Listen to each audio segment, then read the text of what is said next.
우리 교회를 개척 창립하여서 10년간 담임하시고 지금까지 함께 계속 같은 마음으로 세워가고 계시는 김용호 목사님 말씀 전하시겠습니다.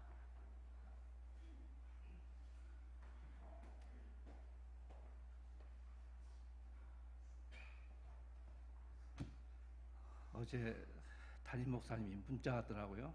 이번 주는 타이를 안 입어도 되고 또 상의 저고리를 안 입어도 된다고. 너무 좋아가지고 탁 떠오르는 생각이, 제가 이번에 미국 가서 했던 복장이 티셔츠에다 반바지 입고 다녔거든요. 그렇게 하면 되겠다 딱 생각하다가 혹시 그러다가 우리 성도 중에 쇼크를 다 30대로 보니까 딱 그렇게 입고 다니까 30대로 오더라고요. 안 믿어 좋아요. 사실이니까. 쇼크를 받든지 아니면 시험 들어가지고 교회를 안 나올 것 같아서, 그래서 단정하게 입고 가야지 이렇게 마음을 고쳐서 나온 게 이 모양입니다. 근데 아침에 나오면서 이제 또 저한테 그랬어요. 어제 김현 목사님이 문자가 왔는데 넥타이 안 해도 좋고 상의 안 입어도 좋다고 문자가 왔더라 하고 얘기하니까 탁 나온 말이, 당신은 나서 티셔츠 입고 갈 거 아니지? 그러더라고요. 남편 여러분, 아내의 촉을 둔하게 해달라고 기도하셔야 됩니다. 그래서 제가 뭐라 한다니까? 나도 기본은 있어 라고 얘기했어요. 이제 어떤 분이 미국에 처음에 여행을 가게 됐어요. 그럼 대개는 이제 그 회화에 대해서 되게 공부를 갖잖아요. 그래서 열심히 영어 회화를 공부했어요. 처음에 딱 펴면 나온 게 뭔지 아십니까? How are you? 그게 제일 먼저 나와요. 거의 모든 책이 How are you? 그 다음에 나온 게 뭐예요? 그 답이? 많이 해보셨구나. 네.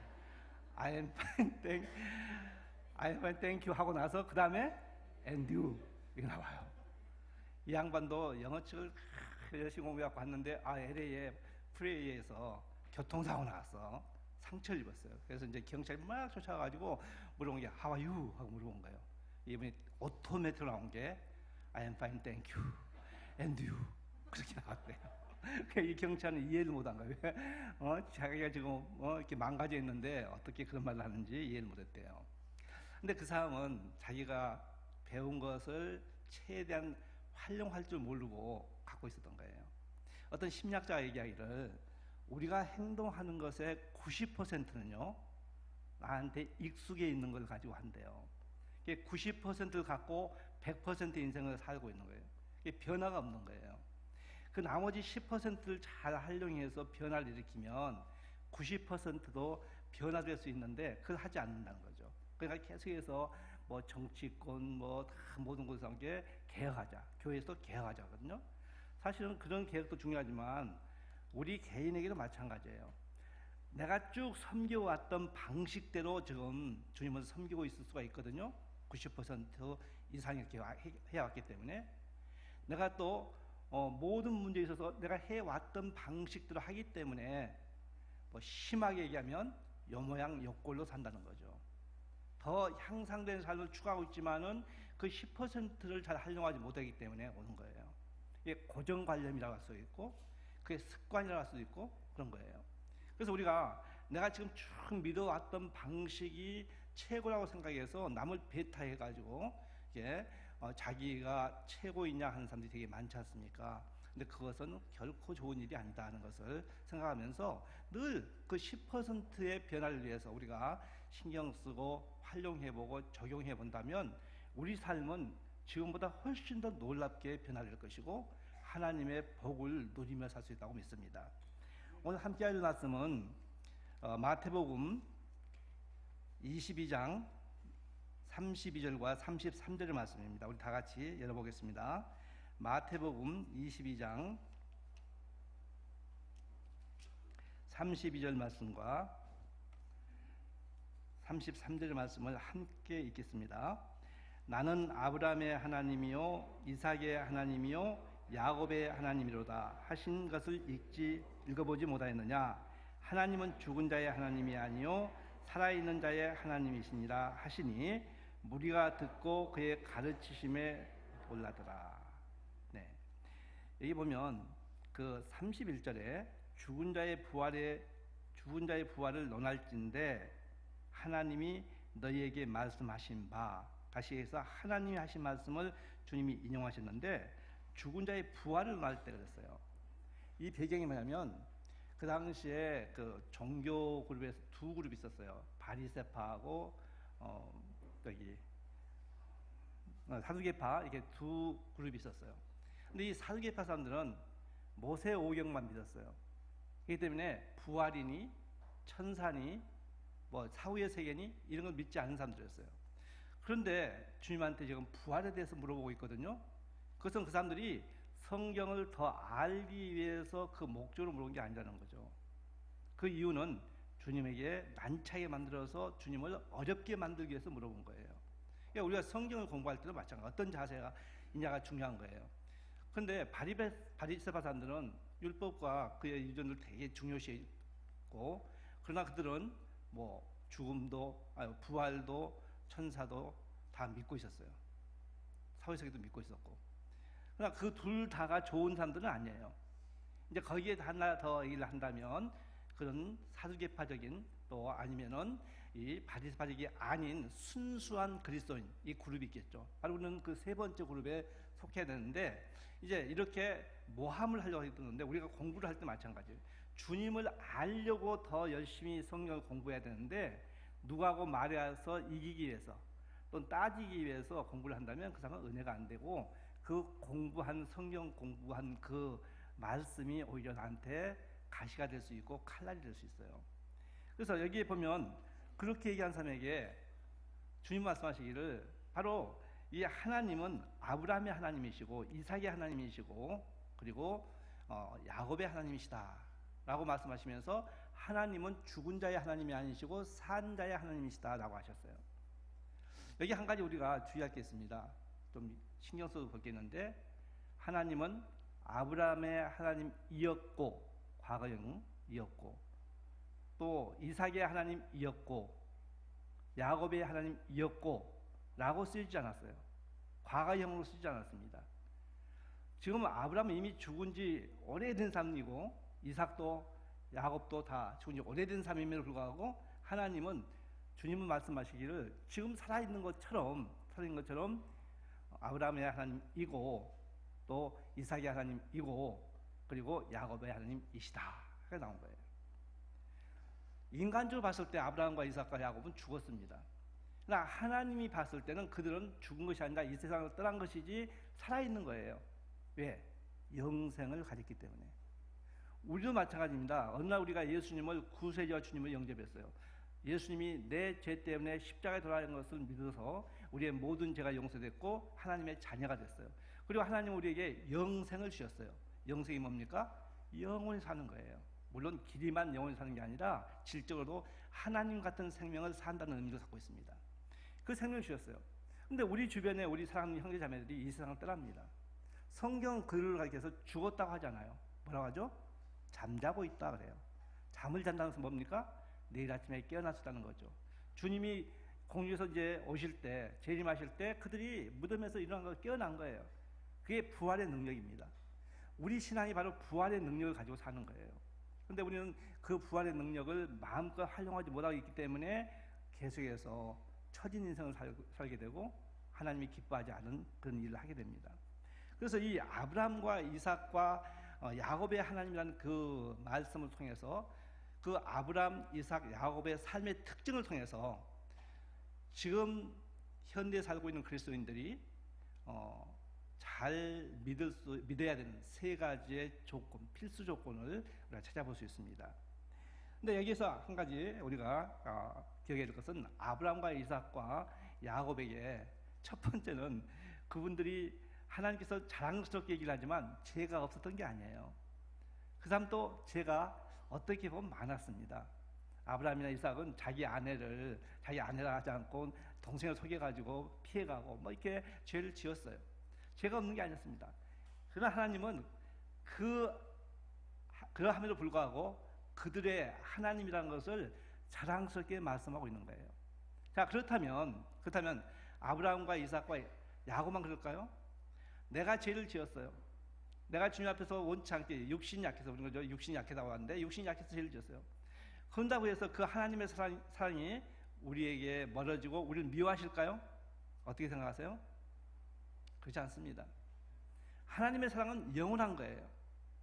그리고 우리가 잘못했을 때 요한일서 1장 9절을 보시면 그걸 자백하면 주님은 의로우고 미쁘셔서 우리를 다시 깨끗게 하시고 그리고 우리를 담대하게 불의에서 건져주신다. 그 잘못된 것에서 고쳐주신다고 약속하셨어요. 그렇기 때문에 우리는 하나님 믿고 있으면 잘못된 건 자백하면 돼요. 하나님 자백. 그 죄까지도 이미 다 용서된 걸 믿으시죠? 주님께서 더하실 때 우리가 예수 믿을 때 옛날에 지은 죄, 지금 짓고 있는 죄, 앞으로 지을 죄까지도 다 짊어지고 하셔서 그래서 다 용서가 됐습니다. 그걸 철저히 믿으셔야 돼요. 안 그럴 때 사탄이 틈새에 들어와서 야, 너 잘 믿는다며, 너 집사라며, 뭐 또 장로라며, 너 목사라며, 너 선교사라며, 근데 이렇게 해? 이 짓거리를 해? 라고 송사하는 거예요. 그건 인간적으로 봤을 때 맞는 얘기예요. 그러나 하나님 편에 봤을 때는 그렇지 않습니다. 그래서 보혈의 능력이라는 것은 우리를 철저히 우리를 보호해 준 것을 의미하는 거예요. 그래서 이들의 공통된 것이 잘못됐음에도 불구하고 주님은 우리를 이렇게 하나님 사랑하십니다. 우리는 무엇을 잘못하면 기가 죽어가지고 하나님이 기도 응답을 안 한다고 생각해요. 뭘 좀 했으면 잘했으니까 하나님이 응답을 해서 그 뭐 상을 준다고 생각해요.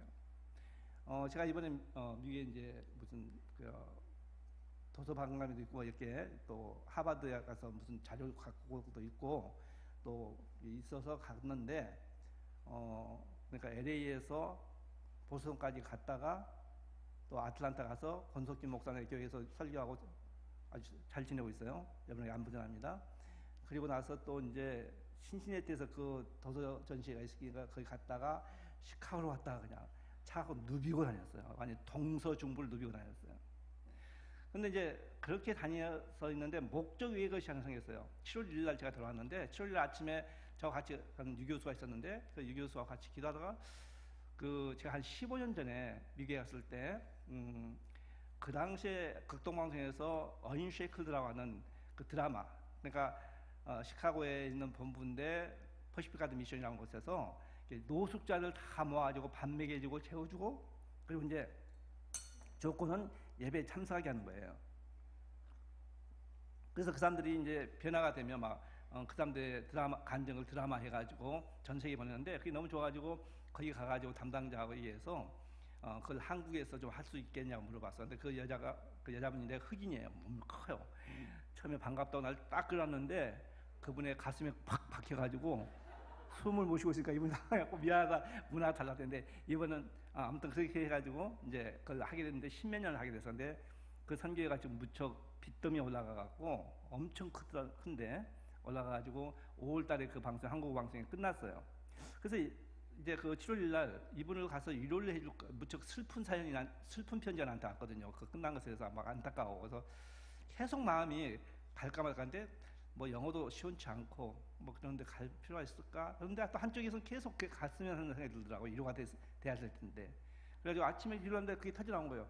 맥레이를 위해서 기도합니다. 그 위로해 주시고 또 합니다.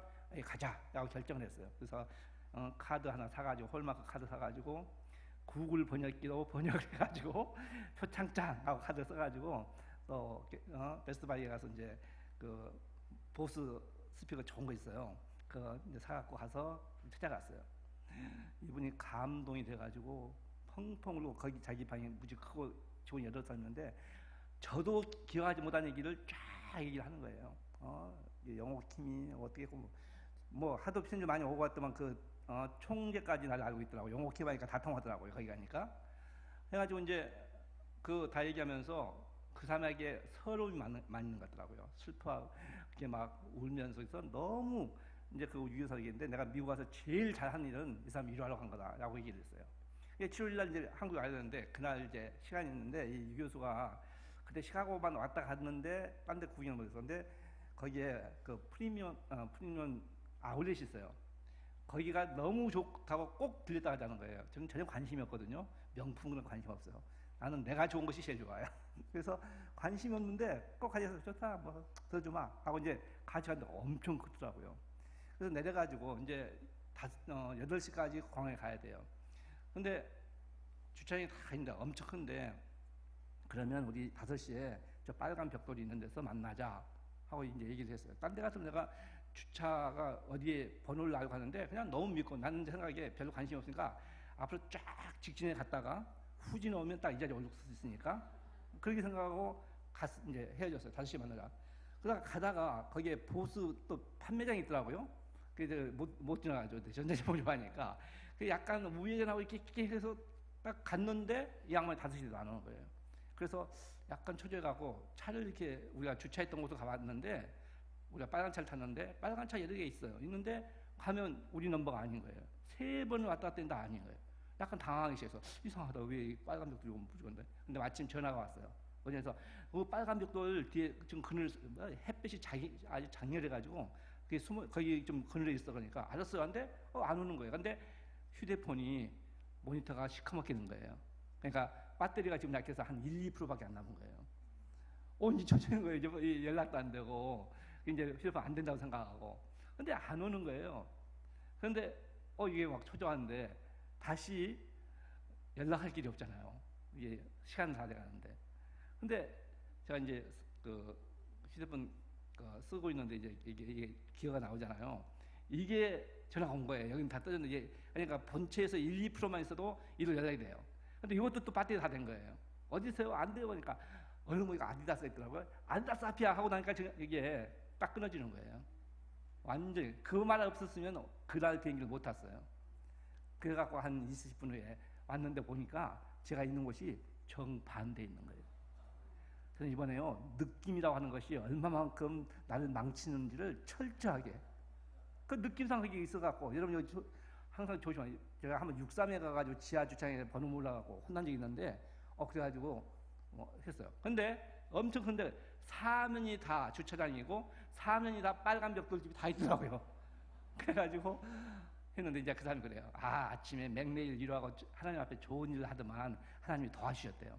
그래서 제가 그걸 쉽게 받지 않았어요. 아니야. 하나님 그런 분이 아니야. 내가 아침에 잘했다 해서 이렇게 도와준 게 아니야. 이것은 하나님의 은혜야 라고 했어요. 무슨 말이냐면 우리는 하나님과 흥정할 때가 많다는 거죠. 내가 잘했으니까 하나님이 많은 좋은 걸 주시고 내가 잘못했으니까 하나님이 벌 주시고 그런 얄팍한 하나님이 아니세요. 근본적으로 철저하게 믿어야 할 것은 하나님은 사랑이십니다. 우리에게 있는 모든 행위 어떤 일이 있다는 것은 하나님이 사랑하기 때문에 주는 거예요. 좋은 것도 사랑하기 때문에 준 거지만 내가 받기 어려운 것도 하나님이 사랑하기 때문에 주신 것을 믿으시기 바랍니다. 내가 아픔도 내 고통도 내 슬픔도 내 모든 감정도 현실적인 어려움도 하나님이 몰라서 아니라 하나님이 사랑하기 때문에 뭔가 메시지를 주기 위해서 그런 과정을 준다는 것을 철저히 믿으세요. 내가 잘했기 때문에 아닙니다. 내가 못했기 때문에 아니에요. 내가 못했기 때문에 벌 주고 아니에요. 그런 하나님이 아니세요. 하나님은 근본적으로 내 삶의 목적이기 때문에 그 목표에 달아나기 위해서 하나님의 뜻을 그때 반영하기 때문에 기도해서 줄 수도 있지만 기도해서 안 주는 걸로 응답하시고 뒤늦게 줄 수도 있고 그걸 주면 안 되기 때문에 안 주는 걸로 응답할 수도 있고 기다리게 할 수도 있고 이런 다양하게 해주시는 거예요. 우리가 그럴 때마다 철저히 믿어야 할 것은 하나님은 나를 사랑하신다. 자기 아들을 주기까지 자기 아들 목숨을 주기까지 나를 사랑하셨는데 라고 하는 그 믿음을 가지고서 주님을 신뢰하면 우리는 승리합니다. 그래서 이와 같이 하나님은 어떤 그런 물론 잘 순종할 때 하나님이 기뻐하시고 또 거기에 응답해 주시고 하는 것이 성경에 선조건 후약적으로 많이 나와 있어요. 그러니까 근본적으로는 하나님의 뜻 안에서 움직인다고 생각하시고 이렇기 때문에 준다. 그게 아니라 그럼에도 불구하고 나는 좀 섬기겠다는 그런 자세가 필요한데요. 여기에 이제 이 세 사람의 그 공통점은 우리가 똑같이 죄를 지었다는 거죠. 그래도 하나님은 그대 하나님인 것을 자랑스럽게 생각했다는 거예요. 우리도 마찬가지다. 우리가 약한 자지만 하나님은 우리가 그분의 자녀인 것을 자랑스럽게 생각해요. 그럼 뻔돌이 뻔순이가 돼야 됩니다. 믿음은 뻔돌이 뻔순이가 돼야 되는 거예요. 또 한 가지 공통점이 있어요. 이들은 자기 고향을 떠나서 이민 가가지고 셋 다 잘 됐어요. 그러니까 3대잖아요. 아브라함의 아들 이삭, 이삭의 아들 야곱. 이 3대가 자기 고향이 아니라 이민을 가서 잘 됐어요. 이 세 가지의 이 세 사람의 공통점이 또 그런 것이 있는데 한 가지 알아야 할 것은 성경에 히브리서 11장 13절에 보시면 우리를 가리켜서 외국인 같다, 나그네다 라고 얘기를 하고 있어요. 그리고 빌립보서에 보면 3장 20절에 오직 우리의 시민권은 이 땅에 있는 것이 아니라 하늘에 있다고 얘기했습니다. 우리는 이 땅에 있는 것은 지나가는 거예요. 그게 80년, 100년, 120년 살지 모르겠지만 그건 지나가는 겁니다. 영원한 게 아니에요. 우리는 영원한 하늘나라에 있다는 것을 기억하셔야 됩니다. 그리고 우리는 이 땅에서 나그네라고 하는 것을 생각하셔야 돼요. 그러면 우리가 이 땅에다가 뭘 심기 위해서 그렇게 죽어라고 애쓸 필요가 없다는 거죠. 바로 믿음 생활을 하는 사람들은 그렇게 가볍게 살고 있는 걸 볼 수 있어요. 그래서 우리는 이 아브라함과 이삭과 야곱을 통해서 나그네 같은 이 삶에서 어떻게 살 것이냐, 어떻게 사는 것이 잘 사는 것이라는 것을 배울 수 있는데, 첫 번째 아브라함을 보면 아브라함의 특징이 있습니다. 아브라함은 하나님을 위해서 가는 곳곳마다 했던 것이 제단을 쌓는 일을 했어요. 제단을 쌓는 일을. 성경에 창세기에 보시면 12장에 7절 8절에 보시면 그가 가서 하나님 앞에 제단을 쌓았다.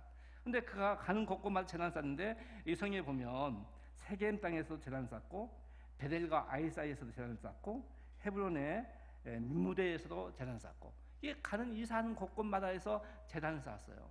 그 삶의 특징은 제단 쌓은 겁니다.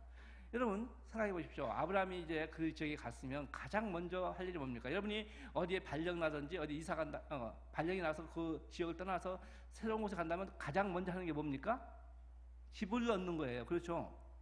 그러면 이 아브라함도 가서 집을 짓는다든지 얻는 일을 먼저 해야 되는데 그렇게 하지 않았어요. 먼저 제단을 쌓았어요. 그런 목축을 벌기 때문에 그 동물들에게 물을 주기 위해서 어떤 축사를 지어야 되는데 그거 하지 않았어요. 또 이익과의 좋은 관계를 가져야 되지 않습니까? 이민 갔으니까 그 사람들이 미워하면 곤란하니까. 근데 그런 친목을 먼저 하지 않았어요. 가장 먼저 했던 것이 하나님 앞에 제단을 쌓았습니다. 바로 창세기 12장 1절부터 3절을 보시면 아브라함에 대한 축복이 나와요. 그 축복이 이루어질 수 있던 것은 이렇게 먼저 제단 쌓는 삶을 살았기 때문에 그게 가능했던 거예요. 하나님은 우리에게 우리가 생각할 수 없는 복을 예비해 놓으셨습니다. 그 복을 우리가 누릴 수 있기 위해서는, 하나님이 약속하신 말씀이 성취되기 위해서는 우리가 하나님께 먼저 제단 쌓는 일 같은 일을 해야 된다는 거죠. 그러면 이 제단 쌓는 일이 우리 크리스천에게 어떤 것이겠습니까? 바로 예배의 삶입니다. 예배를 드리는 거예요. 가장 먼저 우리가 하나님께 예배 드리는 겁니다. 여러분이 어느 곳에 갔을 때든지 아침에 일어났을 때든지 예배 드리는 거예요. 우리가 개인 삶에서 개인 예배가 있습니다. 그런가 하면 우리가 함께 드리는 이 함께 공동적인 예배가 있어요. 지금 여러분이 예배 시간에 와 있습니다. 지금 여러분 마음에 예배를 드린다 할지 모르겠어요. 그러나 이 예배 시간이 있다 해서 다 예배 드리는 게 아니에요. 이 안에서 예배 시간에 찬양할 때 저는요, 우리 늘 푸른교회 이 앞에 찬양 인도하는 사람들이 성가대 보면 교인들이 한 1,500명 되는 교회 수준 이상이라고 생각해요. 나만 믿음이 좋네. 제가 많이 다녀보잖아요. 이거 정말이에요. 정말 우렁차고 힘 있고 해요. 제가 방송실에 부탁하려고 그래요. 이게 찬양 인도할 때 그 찬양만 좀 따가지고 좀 파일을 주면, 여러분도 주면 그것만 틀어보세요. 저는 방송에 쓰려고 그래요. 제 방송에 우리 그 교회 성도들이 그런 것을 쓰려고 그래요. 너무 힘 있어요. 막 은혜가 넘쳐요. 여러분 매주 하니까 잘 모르시죠? 전 띄엄띄엄 올 때 감동해요. 막 울컥울컥해요. 여러분이 매주마다 찬양할 때 또 오늘 왜 이렇게 오늘 찬양되는 또 우렁차요? 와, 그런데 그걸 들마다 하나님 감사합니다. 그 찬양할 때 고백 맞습니다. 내 죄를 씻기는 예수 피밖에 없네. 아멘, 맞습니다. 고맙습니다. 이런 하나님께 응답, 그게 드려지는 그런 마음을 함께 찬양을 드리는 것이 예배예요. 앉아있는 자체가 예배가 아니에요. 예배 시간에 함께하는 것이 예배가 아니에요. 성도가서 기도할 때 그걸 공감해요. 하나님 나를 구원해 준 것 감사합니다. 주님 저도 마찬가지예요. 이렇게 같이 공감하면서 아멘 아멘 하는 것이 하나님께 드리는 감사이고 예배인 겁니다. 바로 우리가 매 순간순간 마찬가지예요. 사무실 가서도 어떤 일이 있을 때 밥 먹을 때 하나님 감사합니다. 그냥 후닥닥 끝난 게 아니라 의례식이 아니라 정말 그 앞에 삼각김밥 하나 놓고도 눈물 흘게 하나님 감사합니다. 여러분 이 삼각김밥 하나가 우스운 것 같지만 이걸 먹기 위해서 우리 온몸이 건강해야 돼요. 안 그러면 못 먹어요. 그게 얼마나 감사해요. 비록 2,500원짜리 무엇을 먹는다 할지라도 1,000원짜리 무엇을 먹는다 할지라도 그런 감사의 마음을 드려보세요. 하나님이 건강하지 않으면 안 돼요. 제가 요즘 건강에 좀 약간은 이번 미국 가서 너무 일을 썼더만 좀 비상이 걸렸어요. 제 생각에 말이 이렇게 어눌해졌어요. 그래가지고 이상하다 너무 피곤스럽나 하고 나서 아틀란타에 그 권석kim 목사가 시내 투어를 시킨다. 내가 세 번째 아틀란타 간 거지만 투어를 시킨다. 너무 잘 준비했는데 제가 그 짓을 안 하는데 미안하지만 우리 그냥 쉬자 해가지고 이제 쉬게 됐어요. 근데 와가지고 그렇게 잘 회복이 안 돼서 괜찮겠지 했는데 지난 목요일날 어떤 사람 만났는데 그 사람이 내 얼굴 보고 놀래더라고요. 문제가 있다고. 그래서 끌고 강제로 한의원 가가지고 침 맞히고 또 뭐 그 사람이 처방해 준 것을 먹게 하더라고요. 그래서 많이 풀려지고 있어요. 지금도 약간의 오늘 또 보니까 약간 문제가 있는데 이제 우리의 삶 가운데서 이렇게 여러 가지의 일이 있는데 우리가 예배를 드린다고 하는 것은 그 어떤 것에 대해 응답하는 것이지 그 자리에 있는 것이 아니에요. 그래서 우리가 어떤 삶을 살더라도 순간순간 그 순간을 감사한 겁니다. 뭐 어떤 사람은 감사일기를 써가지고 엄청난 영향을 미치지 않습니까? 히트니우스ton 같은 보면 이렇게 인프라 같은 경우는 그 인프라가 우리 같은 크리스천이 아니래요. 이 사람이 자기가 교를 만드는데 사랑교라 해서 교주래요. 한 달 전에 그 인프라 크리스천이라고 방송에다가 혼났어요. 사과하고 어떤 분이 그 이단을 그렇게 미화시키나 해가지고 우리가 그러니까 무시해서 죄송합니다고 방송 이제 사과를 했거든요. 그랬더만 어떤 청취자는 너무 존경한대요. 멋지대요. 그게 빨리빨리 사과할 수 있는 것이 이 시대에 없는 건데 너무 존경한다고. 참 이 세상이 양극화가 있더라고요. 야단 맞고요. 위로받고. 예. 아침에도 어떤 분 그러더라고요. 이렇게 어떤 집사님 나보고 처음에는 칭찬하더만 뒤에 딱 보니까 뭔가 이렇게 고리가 있더라고요. 그래서 내가 병조 약 준다고 그랬는데 예, 얼굴이 미국 갔다 왔더만 더 이렇게 밝아지고 멋있어졌대요. 그러면서 딱 하는 말이 조명 빠진지 모르겠어요. 그러더라고. 이절을 안 해도 되잖아. 아무튼 그래서 우리가 그 매 순간순간마다 우리 삶의 직장이든지 가정에서 매 순간순간마다 여러분이 설거지를 하면서도 그 지저분한 설거지를 하면서도 하나님 내가 이렇게 설거지할 수 있게 서서 할 수 있게 감사합니다. 이걸 계속 하라는 거죠. 그게 하나님께 예배드리는 삶이에요. 그 삶이 필요한 겁니다. 미국에 가니까 참 안타까운 일이 많아요. 그 조상들이 청교도라고 그러죠. 처음에 미국 갔을 때 그 사람들이 제일 먼저 했던 것이 아브라함의 신앙을 본받아가지고 자기 집을 지은 게 아니고 예배당을 지었어요. 그래서 하나님께서 그게 큰 축복을 주셨다고 다 얘기를 하고 있어요.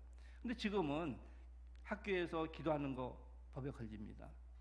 또 막 외쳐서 예수 믿어 한 거 법에 걸려요. 또 그 법을 우리 한국에서 지금 만들려고 하고 있고 앞으로는 어쩌면 이 예수만이 유일한 구세주라 얘기하면 체포돼요. 벌금 물게 되고 몇백만씩 물게 되고 이렇게 되게 돼요. 막 그게 되고 있어요. 지금 미국이 무척 어려운 가운데 있거든요. 그 이유가 뭡니까? 청교도의 신앙을 떠나버렸어요. 조상의 신앙을 떠났어요. 이게 회복되지 않으면 안 돼요. 우리나라도 마찬가지고 우리나라도 마찬가지예요. 우리가 한참 막 어려웠을 때 60년대, 70년대, 80년대 얼마큼 주님에 대해서 뜨거웠습니까? 길에 가면 예수 믿으세요. 천국 갑니다 하고 한 사람이 얼마큼 왔어요. 요즘에 전도지 나는 사람도 어려워요. 물론 안 받으니까 얘기하겠죠. 믿음이 많이 났어요. 우리나라가 다시 회복되는 것은 우리의 믿음이 회복돼야지 우리나라가 회복돼요. 전 세계적으로 역사적으로 봤을 때 다 그렇습니다. 하나님을 저버린 민족치고 잘된 민족이 없어요. 이건 공갈 협박이 아니에요. 다 그렇습니다. 다 보면 잘되는 분들이 처음에 하나님의 은혜로 잘 됐는데 그러니까 그런 교회 성장사들 얘기하더라고요. 그 국민 수입이 10,000불 되기 전까지는 믿음이 좋대요. 10,000불이 넘어지면 해이해진대요. 20,000불 넘어지고 하면 이제 넘어가고 하면 그 사람들이 믿음이 떠난다는 거예요. 지금 우리나라가 지금 2만 넘고 막 30,000불 넘는지 하는데 지금 많은 사람들이 믿음이 떠나지 않습니까? 우리 회복되지 않으면 안 돼요. 국가적으로 마찬가지고 국가의 어려움도 마찬가지고 그만큼 믿음이 직결되어 있어요. 바로 청교도의 신앙이 그들이 회복돼야 되듯이 우리도 마찬가지입니다. 우리도 우리의 조상들의 믿음, 내가 처음에 가졌던 그 믿음이 회복돼야 돼요. 그렇지 않으면 안 됩니다. 왜 하나님께 예배를 드릴까요? 하나님은 전지전능하신 분이에요. 또 영원하신 분이시고 또 모든 것의 주인이 되시고 또 우리 하여금 복을 주신 분이십니다. 그렇기 때문에 우리가 하나님께 예배 드렸을 때 오는 축복이 많아요. 뭔지 아십니까? 우리가 그렇게 사모하는 하나님께 영광 드리는 일을 할 수 있는 거예요. 지금 내가 예배를 드린다는 것은 내 마음을 드리고 기쁘지만 하나님께서 영광을 받으신 거예요. 그러니까 더 기쁜 일이죠. 뿐만 아니라 우리가 하나님의 성품을 닮아가야 돼요. 성품을. 그래서 요즘 그렇지 않습니까? 스펙보다도 성품이다. 해가지고 요즘 초등학교까지도 이 성품 교육을 시키고 있어요. 이미 교회에서 시켰던 것들을. 근데 우리가 예배를 통해서 하나님의 성품을 닮아가는 일에 큰 도움을 받아요. 그런가 하면 우리가 죄 용서함 받은 것에 대한 확신이 더 커지고 내가 정결케 된 것에 대한 확신이 커지고 그리고 내 삶의 열매 맺는 이와 같이 말씀을 통해서 돌이킴을 해서 그 10%의 여백을 잘 활용함으로 해서 내 삶의 열매 맺는 삶이 되게 되는 것이고 그리고 또 성도 간에 서로 교제하는 거. 우리 교회에서 이렇게 중간 예배 동안에 악수하는 거, 그것이 그냥 악수가 아니에요. 아, 잘 살았구나. 이 악수의 악력이라고 하죠. 이렇게 칵 쥐는 그거에 의해서 이 사람이 지금 어떤 상태라는 것을 알 수 있지 않습니까? 어떤 정치인은 전에 보니까 그 사람 대통령 떨어졌어요. 이게 악수한 거 보면 손을 안 잡아요. 이게 잡으면 아프거든요. 뜨드드 이렇게 스쳐가더만 역시 안 되더라고요. 다 알아요, 그거. 그래서 탁 잡고 그만큼 사랑을 표현하는 거. 이게 필요한 거예요. 그런데요, 더 중요한 게 있습니다. 여러분이 이렇게 예배 참석하고 있으면 해서 교회가 부흥하게 돼요. 부흥하게 돼요. 어떤 원리로 말씀드리냐면 나사로가 죽어서 살아났어요. 동물 사람들 난리 나서 얘가 죽어서 분명히 했는데 살아났어요. 예수님 때문에. 이 사람들이 나사로를 보기 위해서 왔어요. 그래서 예수 믿게 됐어요. 근데 이 사람들 하는 말이 내가 예수님 때문에, 예수님의 말씀 때문에 믿는 것이 아니라 죽었다 살아난 나사로 때문에 내가 예수 믿는다. 이렇게 얘기를 해요. 성경에 나왔어요. 그렇다면 우리가 예배에 참석하는 그 자체를 과소평할 수 없다는 거죠. 어떤 사람이 처음에 오늘 교회를 왔어요. 근데 이 안에 있는 사람들이 활기 있게 자기를 구원한 주님을 찬양하고 한다면 그 사람들이 그걸 보고요. 설교나 성경 공부를 통해서 그 이전에 그걸 보고 야 정말 예수는 살아계시구나. 나도 믿어야지 한다는 거죠. 여러분이 여기 앉아 있는 것만 갖고도 교회가 부흥될 수 있는 거예요. 부흥하는데 일조하는 거예요. 그렇기 때문에 사탄이 주일 아침에 꼬셔도 야 오늘 뭐 안 가도 더운데 뭐 꼭 가냐? 뭐 지난주 쭉 잘 갔다 왔는데 상반기 때 잘 믿었잖아. 한 번 빠져도 되잖아. 할 때 사탄아 물러라 해야 돼요. 어떤 한 사람이 있었는데 나이가 꽤 든 사람이에요. 주일 아침인데 교회 가지를 않고 그냥 꿈적꿈적하고 있는 거예요. 그러니까 어머니가 오셔갖고 야 너 교회 가야지 뭐 이렇게 하냐 하니까 교회 가기 싫다고 가면은 그 성가대 빽빽 뛰는 소리, 그러니까 그 사람들은 늘 분개해서 교육을 받아야 돼요. 성가대 빽빽 뛰는 소리도 싫고 그 주일 교사들이 뭐 특히 쏘고쏘고하는 것도 싫고 다 내 욕하는 것 같고 또 뭐 성도들끼리 막 이렇게 쪼아가는 것도 싫고 다 싫어요. 그래서 교회 가기 싫어하니까 아니야, 그래서 교회 가야 돼. 교회 가야 돼. 몇 가지 이유가 있어. 첫 번째는 하나님께 영광을 드리기 위해서 가야 돼. 두 번째는 네가 복된 삶 살기 위해서 가야 돼. 세 번째는 뭐 하다가 네 번째는 네가 담임 목사니까 가야 돼. 그랬대요. 여러분에게 교회를 가지 말아야 할 이유가 여러 가지 있을 수 있어요. 마음속에. 여러분 그건 사탄이 주는 마음입니다. 믿으십니까? 힘들어도 일하기 힘들어도 탁 일어나 보세요. 그러면 그때부터 힘이 나요. 주님이 도와주세요. 그냥 앉아 있으면 여러분이 평생 결정적인 말씀을 들을 수가 있어요. 오늘 여러분이 어떤 분은 내 생에 결정적인 말씀이 될 수가 있다는 거죠. 그런 걸 저도 경험을 많이 해요. 이거 뭐 서론도 안 끊는데 시간이 나갔네. 그래서 우리는 이 예배의 삶이라는 게 중요합니다. 지나가야 될 것 같아요. 그럼 두 번째는 이제 이삭을 통해서 배울 수 있는 게 있습니다. 두 번째 이삭은 가는 곳곳마다 이웃을 위해서 우물을 팠어요. 우물을 팠어요. 여러분 지금도 마찬가지지만 동물이나 사람에게 이 물이라는 게 중요합니다. 여러분 우리가 물을 사 먹을 줄은 꿈에도 몰랐거든요. 30대 이상 되신 분들은. 요즘 20대 나는 당연히 생각했지만 그러면서 뭐 기름이 아무리 중동에 많이 난다 할지라도 물이 없으니까 뭐 우리가 행복했는데 요즘은 우리 물로 사 먹어야 돼요. 기름값보다 물값이 더 비싸요 요즘. 그런데 몇천 년 전에는 얼마큼 물이 귀했겠습니까? 거기도 사막시대인데. 근데 이 이삭은 부자였어요. 근데 그 사람은 거기 가서 그 다른 지역인데 이민 간 지역인데도 불구하고 우물을 팠어요. 가는 곳곳마다 우물을 팠어요. 근데 우물을 파면 우물을 이렇게 뺏겨요. 파고 나면 그 현지한테 뺏기고 그래요. 근데 싸우고 막 그랬잖아요. 그 종끼리 싸우면 그냥 우물 줘버리고 그냥 딴 데 또 파고 그래요. 근데 성경에 보면 4번이나 그 우물을 파요. 세 번은 그랄 지방인데 우물 파가지고 막 다투니까 그 우물 이름을 에색 그랬어요. 에색. 다툼의 우물 그런 뜻이죠. 또 그래서 또 딴 데 가서 파니까 또 그 원주민들하고 자기 하인들하고 싸우니까 그냥 좁으면서 신나 그랬어요. 신나는 적들의 우물이라는 뜻이에요. 좁아졌어요. 그 다음에 또 우물을 팠어요. 근데 그때는 이제 별로 싸움이 없었어요. 그래서 느호봇 하면서 충분히 넓은 우물 그랬어요. 그래서 그 지역이 잘 사니까 아비멜렉이라고 하는 블레셋 왕이 처음에는 부자로 살고 있으니까 나가라고 추방명을 내렸어요. 근데 잘 살거든요. 그래서 하나님과 위해서 이 아비멜렉이 다시 불러들면서 우리하고 같이 잘 지내보자 화친을 청해요. 그래서 우물을 만들어요. 이게 부에스바에서 만든 건데 세바라는 우물이에요. 그것은 맹세 우물. 그러니까 아비멜렉하고 약속이기 때문에 맹세 우물. 해가지고 우물을 뺏기면서도 계속해서 그 다음에 우물을 파요. 그리고 이웃에게 주는 거예요.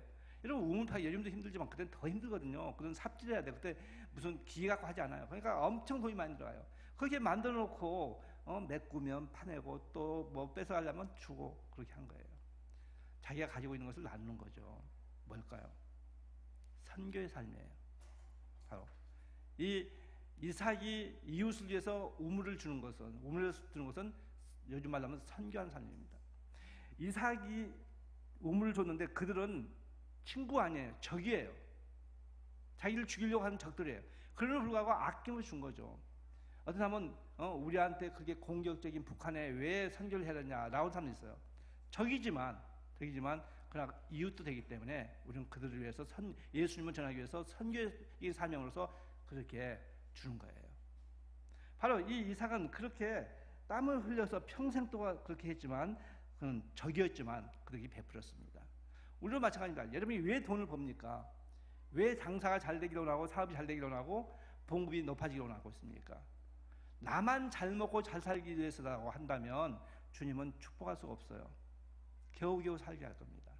그러나 내가 그걸 아껴서라도 더 많은 사람에게 복음을 전파하기 위해서 국내나 국외적으로 복음을 전파하기 위해서 그 돈을 벌고 있다면 하나님은 넘치게 주신다는 것을 믿으시기 바랍니다. 감당할 수 없게 주셔요. 내가 몇몇 사람 만났는데 이번에 감당할 수 없게 돈 번 사람 있더라고요. 이게 배가 좀 아팠어요. 하나님 나는 뭐예요? 하다가 너 자신을 알라. 그래서 네 죄송합니다. 저는 꼬리를 잘 내려요. 하나님 앞에.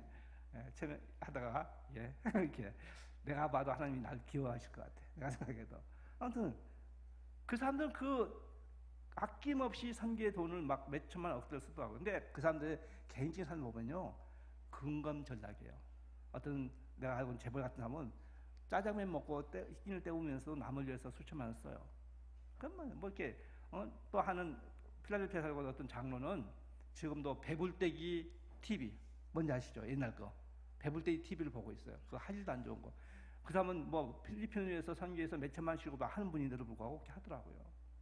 그러니까 제가 막 전자제품 무지 좋아하는 죄송해하고 죄의식이 생기는 거 그 사람 앞에 서면 아무튼 하나님께서 주신 것은 나누게 하기 위해서 준 거예요. 여러분이 형통케 안 된다면 한번 생각해 보세요. 내가 하나님 주신 것을 여있는 것을 잘 나누고 있는가? 감리교의 창시자인 요한 에슬러가 그런 얘기를 했어요. 몸과 마음과 이웃을 다치게 하지 않는 범위 내에서 돈을 많이 벌어라. 첫 번째가. 두 번째, 그 돈을 근검 전략에서 아껴 써라. 세 번째, 그 남은 것을 이웃과 나누어라. 이게 웨슬러가 한 얘기예요. 유명한 웨슬러가. 우리 삶에 그게 필요합니다. 여러분 좋은 방법으로 돈을 많이 버셔야 돼요. 왜냐하면 선교하는데 돈이 필요합니다. 저번에 이번에 퍼시픽 가든 미션을 갔는데 거기에 엄청나게 커요. 거기에 그 노숙자들이 와가지고 자꾸 계속 그래서 하나님의 일꾼들이 많이 생겨요. 그런데 거기에 분식회의를 했대요. 전 회장이. 그래갖고 지금 엄청난 빚을 갖고 있어요. 뭐 엄청 크더라고요. 자랑스러울 만큼인데 그때 어려운 거 있어요. 그런데 이렇게 선교에 돈이 들어간 것을 잘 활용해야 돼요. 하나님이 돈이 없어서 그게 우리에게 달라는 게 아니거든요. 우리의 믿음을 보시기 위해서 그렇게 한 거예요. 그래서 성경에 보면 이 말씀을 같이 찾아보겠습니다. 디모데전서 6장 디모데전서 6장 17절로 19절 말씀이에요. 디모데전서 6장 17절로 19절 말씀 찾아주세요. 디모데전서 6장 17절로 19절 말씀을 함께 읽겠습니다. 내가 이 세대에서 부한 자들을 명하여 마음을 높이지 말고 정함이 없는 재물에 소망을 두지 말고 오직 우리에게 모든 것을 후히 주사 누리게 하시는 하나님께 두며 선을 행하고 선한 사업을 많이 하고 나눠주기를 좋아하며 너그러운 자가 되게 하라. 다 같이 이것을 깊이 생각하면서 하세요. 마음을 읽으세요. 19절 시작. 이것이 장래에 자기를 위하여 좋은 터를 쌓아 참된 생명을 취하는 것이니라. 이렇게 하는 것이 바로 여러분 자신을 위해서 하는 것이라고 말씀하고 있습니다. 더 잘 되기 위해서 우리는 이웃과 나누어야 돼요. 세 번째는 야곱인데요. 야곱은 축복을 위해서 투쟁한 사람이었습니다. 축복을 위해서 투쟁한 사람이었어요. 그는 목숨 걸고 투쟁했죠. 그래서 우리는 아브라함을 통해서 첫 번째 필수 조건, 바로 예배하는 삶, 또 이삭을 통해서 이웃과 나누는 선교하는 삶, 세 번째 이 야곱을 통해서는 간구하는 삶을 배워야 됩니다. 간구하는 삶을 배워야 돼요. 그래서 이 야곱이 그렇게 보면 천사라고 하지 않고 하나님은 사람인데 그와 싸워가지고 끝까지 해서 이겼어요. 근데 그가 이기고 난 다음에도 내가 하나님과 싸워서 이겼다고 얘기하잖아요. 그 동네 이름을 붙이면서 나는 하나님과 맞대면을 해가지고 생명이 살았다, 이렇게 얘기하고 있어요.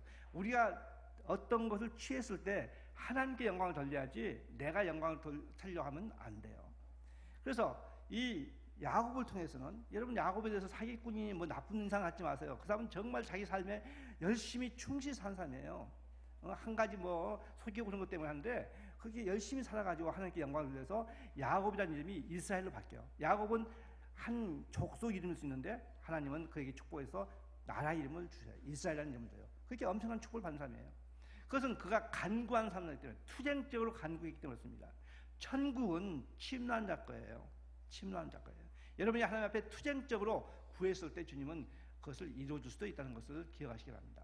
자, 예배의 삶, 그리고 선교의 삶, 그리고 간구의 삶이 세 가지가 우리 삶 가운데 있다면 우리는 내가 생각한 것보다 훨씬 더 넘치는 삶을 살 수 있고, 나머지 10%를 이것으로 바꾼다면 이제까지 구태연한 고정적인 그 90%의 삶이 바뀌게 되고 요마양 욕구가 아니라 놀라운 삶의 변화가 있을 줄 믿습니다. 우리 모두에게 그런 삶이 되기를 주의 이름으로 축원합니다. 기도하겠습니다. 우리 각